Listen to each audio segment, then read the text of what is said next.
我在玄天派当了350年的咸鱼，师姐捉妖我捉鸡，师兄捣药我捣蛋，师傅打坐我打呼，是以宗门搞末位淘汰之时，我以当之无愧的吊车尾被逐出去，众人拍手叫好，直到妖兽侵山，大肆屠戮修士，我以一己之力驱逐万妖，众人才恍然大悟，糟糕！财源才到大动脉了。玄天派10年一度的宗门业绩考核结果即将出炉，众弟子蹲在山门口翘首以盼，生怕自己登上黑榜，又要加班加点捉妖。大师兄神情紧绷，大师姐呼吸急促，只有我不慌不忙。短板凳坐在队伍后面嗑瓜子，吃一口，呸一口。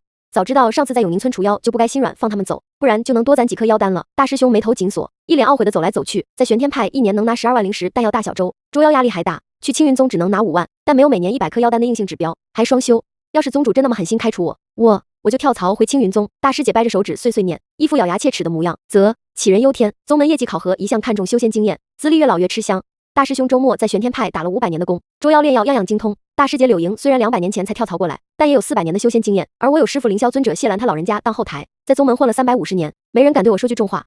身为玄天派弟子里最老的3根油条，想也知道垫底的不会是我们仨，慌什么？师姐听完忍不住冷笑，你懂个啥？宗主去了趟天山派，把他们那套末位淘汰制学了过来，这次管你什么身份，元婴期以下的修士一律按妖丹贡献度排名，排名后10位的修士上黑榜，最后1位直接驱逐出玄天派。于贤，你长点心吧，认识你这么久就没见你捉过妖兽取过妖丹，这次宗主狠下心要整治玄天派的裙带关系，要是你被逐出去，连师傅都保不住你。师兄看了我一眼，似乎缓解不少焦虑。是啊，于贤，有你在，我和你师姐应该不会掉车尾了。你师兄我上个月刚买了套临海大平层，还有5万灵石的贷款要还，可不能在这个节骨眼上掉链子。我师兄话音刚落，山门大开，一张10丈高的榜单飘出来，金光四溢的大字闪烁着此次考核结果，让众弟子看得分明。师姐和师兄高居红榜榜首，并列第一，每人奖励1万灵石，而业绩不达标的黑榜榜单最末写着我的名字于贤。自己的失败固然可怕，但同门的成功更是令人心寒。古人云，修士皆好财。过了350岁还没升到金丹期，就会被宗门辞退的诅咒，诚不欺我也。想我于贤在玄天派勤勤恳恳摸鱼，兢兢业业混日子这些年，被师傅生拉硬扯修到筑基期后期，距离金丹期只差临门一脚，却当着一众师弟妹的面被辞退，叫我的面子往哪搁？我吐掉瓜子皮站起来，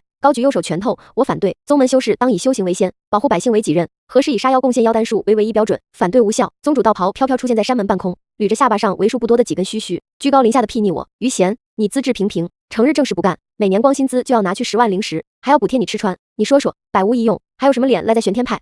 我要是你，就自己拿块豆腐撞死，也能给你师傅省点口粮。我气得直掐人中，跟宗主叫嚣，我怎么没用？宗门食堂的鸡是我捉的，昨晚大家伙吃的烤鹌鹑蛋是我掏的，我上敬师傅，有爱同门。宗主嘴角一抽，拂尘一甩，指着我鼻子，你还好意思说有爱同门？你师姐下山捉妖，你在后山捉鸡；你师兄坐树下捣药，你窜上树捣蛋；你师傅打坐宣讲，你躺蒲团打呼，鼾声响的我在山堂里都能听得到。目无尊长，吵闹扰民，浪费灵石，连给师弟妹当榜样都做不到，干啥不行？跟宗主我吵架，你是第1名。我被针对的哑口无言，宗主嗤笑，别的不说，光妖丹这一样你就取不出来，连妖都不敢捉，你还当什么修士？那是因为够了，这是怪不得旁人，要怪就怪你师傅把你宠得一无是处。我气不过原地跺脚，我要见师傅。宗主轻飘飘的回绝，你师傅在闭关修炼，任何人不许打扰。他早就看不惯谢兰处处维护我，铁了心要把我逐出玄天派。我自诩在玄天派人缘最好，毕竟哪个弟子没吃过我烤的鸡，哪个弟子没被我的灵嘴照服过。没想到听到我要他们集体写联名信向宗主求情后，个个面露难色。二师姐，得罪你容易，得罪宗主我吃不了兜着走。二师姐，咱俩这需求颗粒度对齐步了，您还是找旁人吧。二师姐，你知道的，我从小就没有比。二师姐，往好了想，宗门现在入不敷出，少了你一个吃干饭的，造福我们玄天派大家。好，针对我是吧？一个个小没良心的，白瞎我那么多只鸡。联名信计划失败，我只能每天准时去宗主山门口打滚耍赖，到点了再打卡回去，连滚3天，头发缝里满是草灰，衣袍都滚烂2大洞，宗主也不曾露过面。第4天傍晚，师兄和师姐一反常态没去捉妖，俩人合力拎着只副妖龙过来。大师兄摸着鼻子咳了一声，上回捉到只兔妖忘了杀，现在还晕着呢，你现在进去杀了他，取出妖丹，向宗主证明你有这个能力，应该就能留下了。杀妖？我指着自己的鼻子，我吗？大师姐淡定反问，不然呢？你在这丢人现眼，我们面上也不好看，主要是整天堵在山门口，影响我们准时上下班。这兔子是我俩精挑细选出来法力最低级的妖，这你都制服不了，真就别在玄天派混了，出去别说你是我柳莹的师妹。可是没什么可是，机不可失，时不再来。师姐不由分说把我往副妖龙里推，我一个踉跄跌进副妖龙里头，躺着只2丈高的肥兔子，一对长耳无精打采的耷拉下来，血红的眼睛，目光呆滞，应当是中了大师兄的晕妖散。我撸起袖子上前，生怕惊着他，细声细语的唤了一声小兔崽子。哪想那兔妖听见我的声音抖了个机灵，倏然看向我，双眸瞬间清醒。一声尖叫，当即响彻副妖龙。怎么了？龙外的大师兄不假思索地打开龙门，一只肥硕的兔妖夺门而出，快得只掠过一道残影。师姐正要去追，只听我在副妖龙里嗷嗷惨叫，脚步一顿，又折返进龙。于贤，你怎么样？可是伤到了哪里？我哭得上气不接下气。师兄急了，你倒是说话啊！我低头指着湿润的骚气冲天的双脚，愤愤指控，这小兔崽子尿了我一裤腿。师兄和师姐，好了，这下我的废物名声彻底坐实了。堂堂玄天派2师姐，凌霄尊者的关门弟子，连低级兔妖都打不过，还遭对方挑衅，被骚尿滋了一身。宗主闻讯赶来，恨铁不成钢的指着我，于贤，给你机会你不中用啊！连个兔妖都制服不了，正是下班高峰期，玄天派一众弟子都围过来指指点点，窃窃私语，这怎么能承认？一狠心咬牙掐青大腿，疼得我呼吸急促，发出尖锐报鸣。宗主，你听我解释，不是这样的。我眼尾猩红，眸含热泪，哭得鼻涕泡一个接一个冒出来。兔兔那么可爱，怎么可以杀兔兔？宗主和众弟子被我恶心的浑身一颤，再也忍不了。玄天派不回收废物，你收拾收拾，今晚就滚下山吧。我知大势已去，停止抽噎，爬起来指着他鼻子控诉：你这是变相裁员。宗主咧嘴，露出他标志性的8颗金牙。不，这不是裁员，这是宗门结构性优化。事已至此，我只能不要脸的扑上去抱住他大腿，垂死挣扎。宗主爸爸，走人可以，好歹把安家一补偿赔给我吧。哎，别走，死老头，别那么抠。众所周知，末位淘汰制没有辞退补偿，谈判失败，我被一脚踹出2里外，灰溜溜的回房收拾包袱，沮丧的说不出话。周末和柳莹各揣了包瓜子来给我送行，大师兄拍拍我肩膀，我在山脚有套两室一厅，你先去住，一切等师傅出关再说。我小嘴一瘪，眼泪哗哗的抱住他胳膊直晃，师兄你真好，房租押1付3，记得按时交哈。还有今天的兔妖是我抓的，按照市价折算1颗低级妖丹20零食，打个折，算你18。我瞬间变脸收手，转头靠着师姐的肩膀垂泪，师姐，我是不是真的很没用？师姐垂眸盯着我的脸，怎么会？你长得好看。我叹气，长得好看管什么用？师姐想了想，认真道，起到一个装饰上的作用吧。我每次周妖回来对着你的脸都能多干2碗饭。这俩8成不是来给我送行的，是来气死我，然后送终的。深夜，我躺在山脚茅屋的竹榻上翻来覆去，又坐起来望着窗外透着血色的月亮，睡不着，想师傅了。没师傅疼的孩子像皮球。想了想，翻身下床，从包袱最里头掏出一小包师傅闭关前给我留的零嘴儿红因果，摊在手掌心数了又数，不多，只剩5颗了，对针吸着吃。我小心翼翼往嘴里塞了1颗，酸甜可口，清新的气息萦绕在唇齿间，像师傅闻起来的味道。吃完果子犹如天降清泉，淋得人满脑清明，浑身如洗水一般，说不出的透彻舒爽。一夜好眠，睡得比死猪还香。天一亮，我就爬起来漫山遍野找红因果树，可如今压根就不是红因果生长的季节，一连几日毛都没找到一根。师傅给的那包已经吃完了，最近整日心慌失眠不说，还疯狂掉头发，看来失业的威力比想象中要大。这日大师兄端着盘红因果过来看望无所事事的我，顺便催我交房租。诺，听柳莹说你整天吵着要吃这玩意儿，这是我托人去天山派买的，他们那旮旯冷得慌，还存点去年的剩果，也不贵。我见那果子个头只有指甲盖大小，粉白的，一点不像师傅给我的那种，个个有鹌鹑蛋那么大，有茱萸那么红。尝了一口，差点没把我大牙给酸掉。咋样？好吃不？好吃就多吃点，不收你钱。难得师兄这么大方，为了不负他好意，我龇牙咧嘴的吃完了一整盘，眼角流下酸涩的口水，不，泪水。师兄不自在的看我一眼，你也不用感动成这样。于是师兄每天都顺道来茅屋给我带一盘，成功把我腮帮子酸成了敏感肌。果然便宜没好货，半夜牙疼的我直哼唧，迷迷糊糊中嘴巴被抵开，一颗鹌鹑蛋大小的果子塞了进来，甜滋滋的，清新舒爽，是熟悉的味道。我睁开眼，含糊不清，师姐，上回我进阶到金丹期后期，师傅奖励了我1颗红因果，我不爱吃零嘴，便宜你了。柳莹坐床头，捏着我破破烂烂的袍角，擦干净手上的汁水。师姐，我感动得无以复加，扑进师姐怀里，妄图埋在她软绵绵的胸上。大师姐眼疾手快，把我的大头推开，漫不经心地问：于贤，那只兔妖，你是故意放走的吧？我一愣，气氛顿时沉默住了。虽说你修为不高，平时又懒又馋，但宰鱼杀鸡都那么利索，没道理一个最低级的兔妖都制服不过。师姐难得苦口婆心，你说你好歹也筑基期了，就甘心一直被别人当废物看？我沉思半晌，没有直接回答这个问题。师姐，修士向来汲取天地灵气来修炼，以求突破境界，何时捉妖取妖丹成了修炼的首要任务。师姐叹气，如今天地间灵气愈发稀薄，修士想不靠妖丹提升修为太难了。我垂着头，有些丧气。那日小兔妖见了我，吓得瑟瑟发抖。我瞧着他滴溜溜转的红眼睛，想到又是无家可归、受人欺负的自己，也是哭成这样。要不是师傅收留我，我也没机会活到现在。小兔妖好好的在山上修炼，却莫名其妙被抓来。我与他无怨无仇，杀他取他妖丹提升自己修为这种事，我做不出来，也下不了手。师姐突然好奇，师傅私下开小灶都在教你些什么？妖不用你捉，药不用你炼，还把你养得这么清澈且愚。单纯。我回忆着师傅谢兰往日衣袂飘飘、神情淡然的模样，清了清嗓音，摆出他一贯语重心长、谆谆教诲的姿态。于贤，你记住，人是人他妈生的，妖是妖他妈生的。既然大家都有妈，人妖之间也应该是平等的，无论是人是妖，都不能妄自菲薄，也不能狂妄自大。人使妖丹提升修为，破坏人妖平衡，妖兽又为报仇屠戮修士，人妖纷争代代不休，牺牲无穷尽也。你杀了妖，妖他妈来杀你，你妈再杀妖他妈，只会陷入恶性循环，不利于世界和平。师姐，你感觉如何？师傅说的是不是很有道理？我转过头，一脸兴奋地问他。师姐听呆了，失语半天才找回自己的声音。我感觉你在骂我，但我没有证据。夜聊之后，师姐陷入深深的迷茫和虚无。后来她经常3更夜半不睡觉，下山找我喝酒，正好失业后的我也需要几场醉生梦死。师姐酒后吐真言，仔细想想，我这些年整日打打杀杀，过得好没意思。你离开之后，宗主把每年要上缴的妖丹数提高到200颗，妖丹价格也往下压了一半。天杀的，老头子这么贪心，迟早会遭报应。我是卷不动了，收拾包袱准备跑路。我举起桃花囊敬了他一杯。师姐，你悟了，生活不只是杀妖，还有诗酒和远方。你想想看，你和师兄拼死拼活取来的妖丹，都上供给了宗门，哪还有时间静心修炼？师姐若有所思。是啊，从前在青云宗业绩压力没那么大，修为升得还快些。自从跳槽到玄天派，活成了一头牛马，任劳任怨，勉勉强强才修到金丹期，修成这样还叫什么仙人？叫仙畜得了。我比起大拇指，赞赏师姐的觉悟。桃花酿清甜醇厚，后劲极大，你一杯我一杯，2人喝到双颊酡红，从满嘴胡话到痛骂宗主全家。喝到第2天，师兄跑来对我劈头盖脸一顿骂，你是不是对你师姐施展了师傅的那什么独门洗脑术？他现在整天追问我捉妖的意义，我他妈哪里知道捉妖的意义？我只知道做不到业绩第一，你师兄我就还不上房贷，只能喝他妈的西北风，不带扬鞭自奋蹄。师兄这款新时代牛马尾时不多了。我扶着昏昏沉沉的脑袋，对他举起食指，醉醺醺的摇了摇。师兄，宗门就像大妓院，你最要紧的是赎身，而不是争取当上头牌。我踉跄着脚步去后山泡澡，留下师兄一人在风中凌乱。你他妈在说啥？师兄啊，修行路漫漫，你还得悟。师姐一语成谶，剥削太狠是会遭报应的，只是遭殃的不是宗主，是玄天派的一众修士弟子。那是一个不同寻常的夜晚，连空气都弥漫着仇恨的味道。妖他妈们来了，浩浩荡荡，逐队成群。彼时我躺在后山，舒舒服服的泡温泉。傍晚的天空呈现着诡异的墨蓝色，浓稠如脂，血色的月亮高高挂在半空，硕大无比，照耀着玄天山的魑魅魍魉。温热的泉水缓缓拍打身体，热意逐渐融化我的意志，正昏昏欲睡，直到凄惨尖锐的爆鸣响彻玄天山，几乎穿透我脆弱的骨膜。刹那间，风云变色，地动山摇，像是惊雷炸开天地。我忙不迭披上道袍，匆匆往事发地点赶过去。目之所及，满地疮痍，妖兽侵山了。他们是要将玄天派的修士屠戮殆尽，为死去的子女和同伴报仇。这些时日，宗主要求的妖丹越来越多，玄天派修士们下山杀红了眼，令妖兽闻风丧胆。狗急了跳墙，兔子急了会咬人，妖兽被断绝生路，自然也要置之死地而后生。他们集结成群，看到修士就一拥而上，咬住喉咙不松口，直到对方修为尽散，血水流干。师妹，你上山做什么？快跑啊！师姐手持水月剑，招法极快，将身边虎视眈眈的妖兽斩于剑下。奈何集结的妖兽太多，血月激发了他们体内最兽性的一面，玄天派弟子根本无力抵抗。熟悉的面孔一个接一个倒下，是曾经并肩吃鸡的师兄妹们。师妹，你连妖兽都杀不了，还逞什么强？快回来！耳畔是大师兄撕心裂肺的呼唤，他的道袍血迹斑斑，布满被妖兽咬过的伤口。二师姐，那是妖兽结阵的地方，闯进去必死无疑。诸多同门在身后呐喊，我充耳不闻。一有气急败坏的弟子破口大骂，寻常不见废物二师姐出力，偏偏这会上赶着拖后腿，等他落入妖兽口中，可别想我们舍命救他。玄天山山顶结了同心阵，千里内的妖兽都会被召集过来，他们共同感应彼此内心的仇恨，视玄天山的修士为最大的敌人，前赴后继，锲而不舍。杀杀杀！夜风烈烈，吹得袍角高高扬起。我疾步奔向山顶的阵眼，一路畅通无阻，只因众妖兽瞧见我，纷纷躲避。猪妖吓得往山下飞奔，虎妖谨慎地退开10丈远，连狐妖也忘记施展媚术，目光呆滞地逃离。无一妖敢近我的身。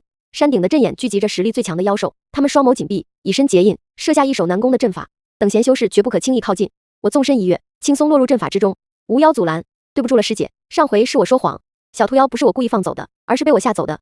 自被师傅捡回玄天派，我就极少有机会碰见妖兽。偶尔下山撞见3、2只，不等我施法去捉，他们就吓得慌不择路，仓皇出逃。我想取妖丹都来不及动手，师傅曾说我体质特殊，身怀令妖兽惧怕的气息，便不要我上缴妖丹，只管做个逍遥散修。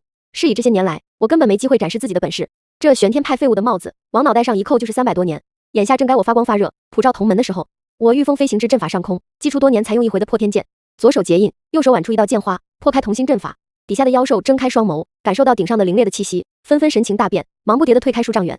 我口中念起清心咒，化解妖兽妈们眸中的怨气，直至墨云散去，天光大亮，山中聚集的千百妖兽似才恢复神智，迅速化形离开此地，不费吹灰之力，众妖尽散。我靠，宗主裁员才到大动脉了吧？不动一兵一卒，以一己之力驱逐所有妖兽，连宗主和苍兰尊者都做不到吧？原来于贤师姐这么强，往日真是错看她了。那既然是于贤师姐，真是帅啊！我以为她是去送命的，没想到是去救命的。浑身是伤的玄天山众弟子瞻仰着我的英姿，将我驱逐妖兽的过程瞧得一清二楚，纷纷陷入震惊和不可置信中。难不成于贤师姐之前是在韬光养晦，隐藏真正的实力？我现在感觉在于贤师姐面前假掰过捉妖事迹的自己，像个傻逼。到底是谁在造谣于贤师姐？这哪里是废物，这简直是维护宗门和平的光啊！难道只有我一个人发现于贤师姐没杀一只妖，也没取妖丹，却保下了整个玄天派吗？众人沉默了。师兄和师姐互相搀扶着，一瘸一拐走过来，俩人的道袍血迹斑斑，面容复杂。我举起3根手指，神情肃穆，给我一炷香的时间，我可以解释。听完我滔滔不绝的自述，柳莹师姐若有所思，难怪你偷懒耍滑，师傅也不担心，妖兽都巴不得离你3丈远，哪用得着你亲自出手？受潮之后，我再一次名声大噪，从前是因为太废，如今是因为太强，做个平平无奇的普通人，真是好难。二师姐，从前是师弟有眼无珠，你千万别放在心上。二师姐，你上回说的联名信还写吗？我现在有笔了。二师姐，以后出山带师妹可好？被一众师弟妹吹捧，我笑得一脸荡漾，好说好说。连青云宗和天山派也紧急派人来拉我入伙。于贤道友，玄天派的死老头眼瞎，但我们青云宗绝对是擦亮了眼，正缺你这样的人才啊！于贤道友，天山派非常支持跨宗门协作，你若肯来，我们必重金相聘。师业一跃，我成了修仙界各派争抢的香饽饽，可谓是春风得意马蹄疾，一扫仙时颓唐气。只有师姐瞧出来，其实我心底不大高兴。这些妖兽只是被你暂时平复怨气，只要修士妄图取妖丹提升修为一事不变，妖兽大潮迟早会卷土重来。师妹，你在忧心这个？是也不是。我放下桃花酿摇头，师姐，我是担心即使立下此等大功，宗主也不会给我发恩加一补偿。师姐，我又对师姐说谎了，我是在担心我自己，我既未被玄天派返聘，也未答应加入其他宗门。还是窝在山脚茅屋，当一名独来独往的散修？因为最近的我，不太正常。具体症状表现为失眠多梦、暴躁难安，站在山顶就想往海里跳，魂不守舍，神情恍惚，一言不合就想对月嚎叫。师兄得知我状态不好，提了篮酸不拉几的红因果送来，小心翼翼，天山派的听说你爱吃，全拿来孝敬你了。我没动，光盯着篮子，任由思维发散。师傅什么时候出关？想他了。能不能把这篮酸果子包扣在师兄头上？不行，师姐会打死我。东海距离这里多远？好想去海里泡澡。大师兄见我走神，欲言又止。我瞥他一眼，有屁快放。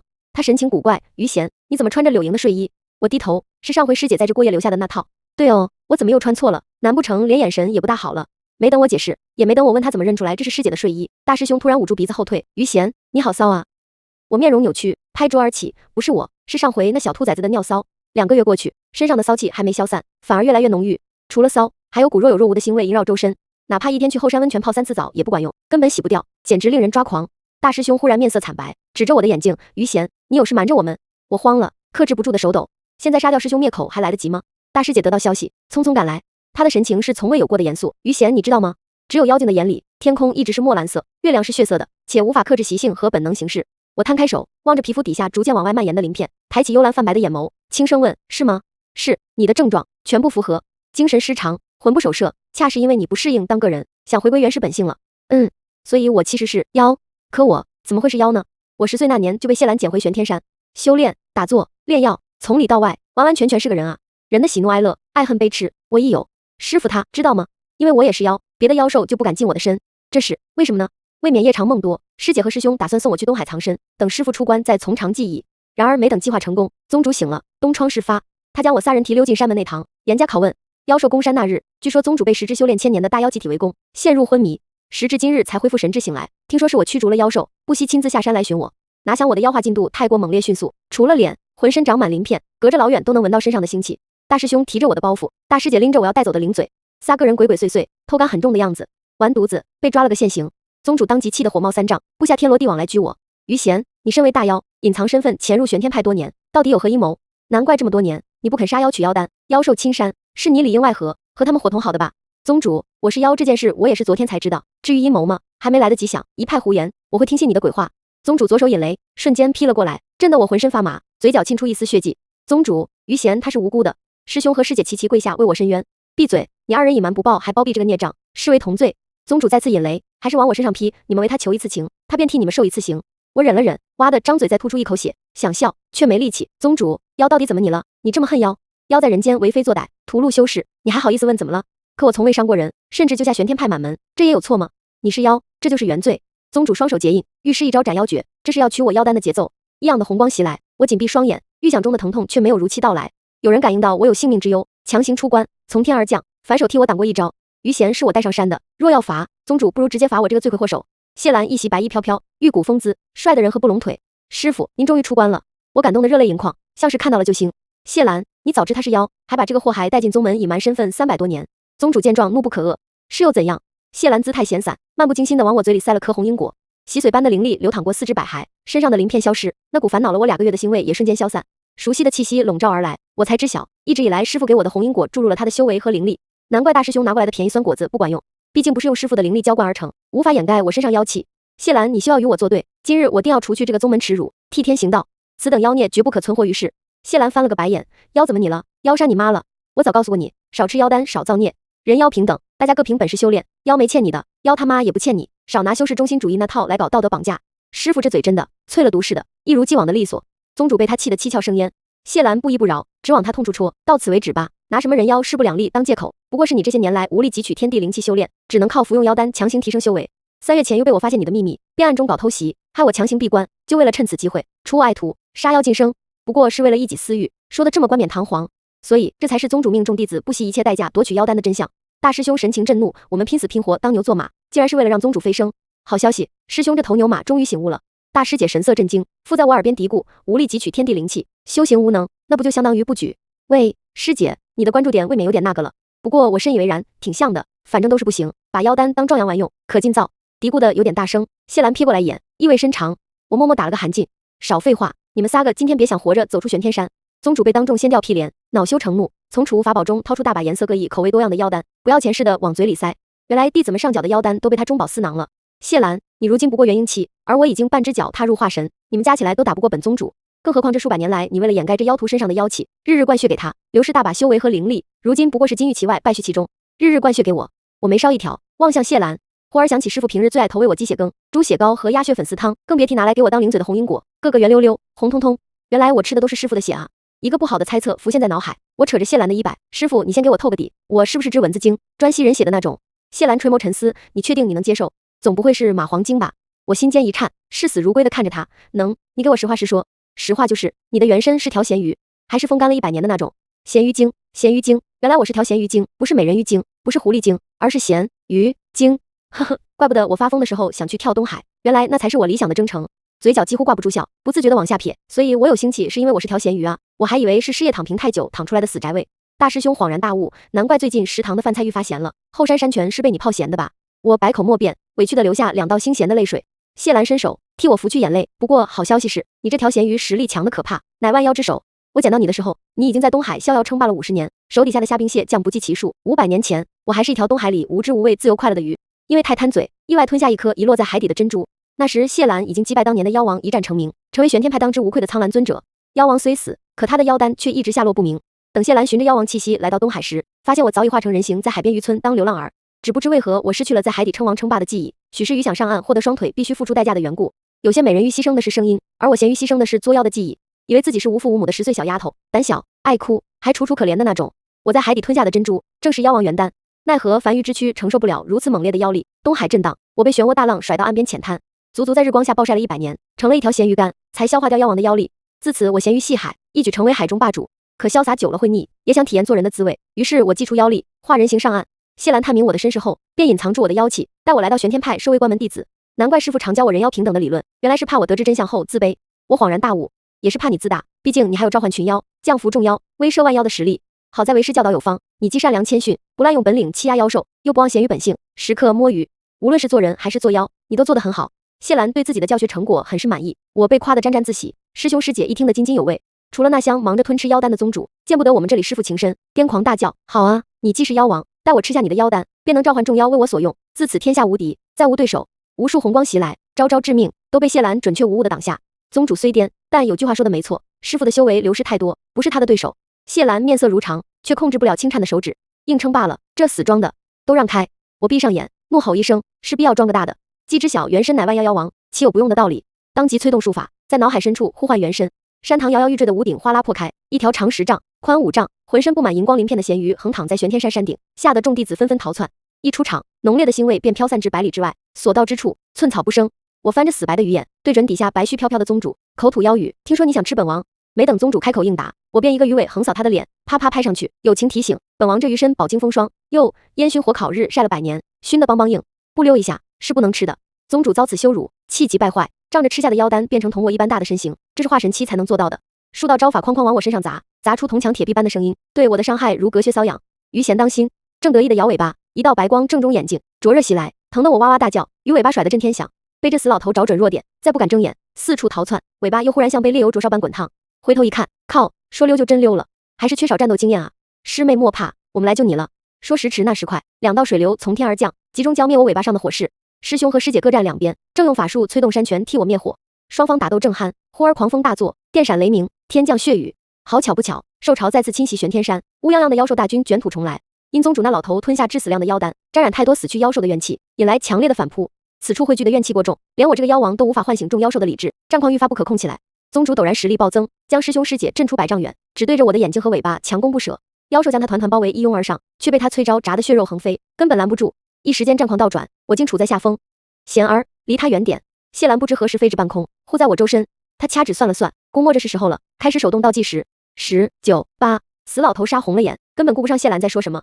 而那厢师兄和师妹2人正御剑飞来，忙着遣散玄天派实力低微的弟子下山。